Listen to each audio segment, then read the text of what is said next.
il n'est pas présenté dans la ville de Kindu. Nous allons dire à M. Célestin Lomena. Lomena, bonjour. Bonjour François Ngala Mastaki, bonjour aux téléspectateurs de notre chaîne. Ça fait longtemps depuis que les téléspectateurs avaient encore vu votre visage dans cette émission. Je sais que nous sommes là, mieux vaut tard que jamais. D'accord.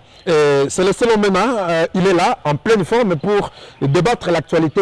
Chers téléspectateurs, comme vous le connaissez très bien, les Congolais sont en train de réaliser une très bonne phase des éliminatoires mondiales États-Unis, Mexique, Canada 2026. Avec lui, nous allons débattre certaines questions pour voir si la RDC pourra vraiment, à l'issue de ces éliminatoires, parvenir à se qualifier au mondial États-Unis, Mexique, Canada 52 ans après, parce que la dernière participation de la RDC dans une phase finale de la Coupe du Monde remonte de 1974.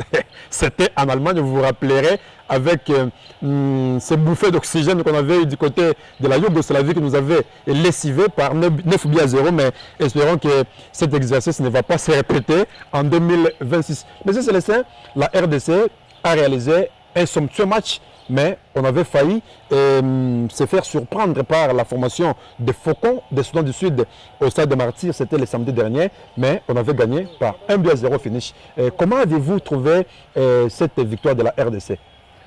François Ngala Mastaki, merci d'abord pour la parole, pour l'invitation également. Les téléspectateurs, ça fait très longtemps qu'ils n'ont pas vu cette figure, mais sinon, nous sommes là, sportivement, de cœur.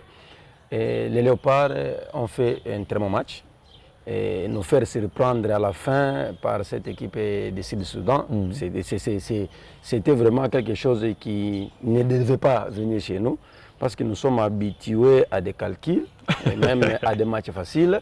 Et les Léopards nous amènent, je ne sais pas à quel niveau de match, mais pour ce match-là, c'était pour moi, c'était un match compréhensif parce que les Léopards avaient un autre match à 3 jours suivants.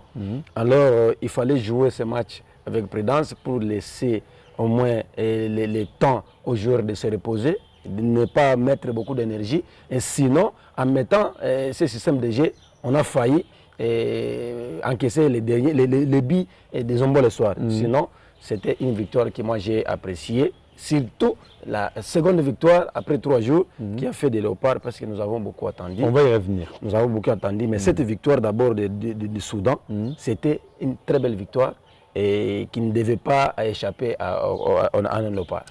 Très bien.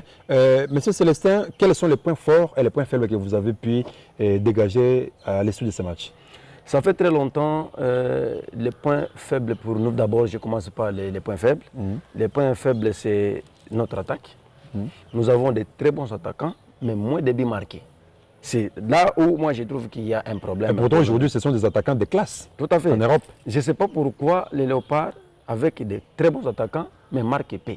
C'est ça au moins notre grand problème. Mais nous avons maîtrisé les milieux du terrain. Le coach a aussi maîtrisé la défense et les gardiens impeccables. Je sais pas. Dimitri Berthaud. Oui. Notre Congolais, les gens l'appellent, les autres qui les qualifient d'étrangers, mais c'était Congolais qui jouent aux couleurs de l'équipe nationale, aux couleurs de notre pays. Mais c'est ça notre problème. Nous avons des attaquants comme Essende dans leur championnat.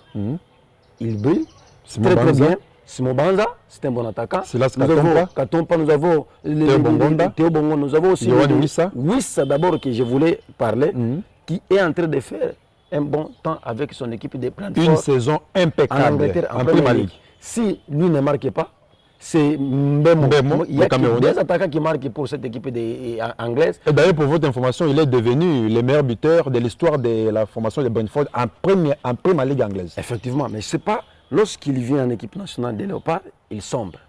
C'est là où le coach va essayer de travailler peut-être le mental des joueurs, les préparateurs physiques peuvent travailler les joueurs mentalement et aussi sur le plan tactique, voir comment déplacer soit les positions de certains joueurs. Parce que je vois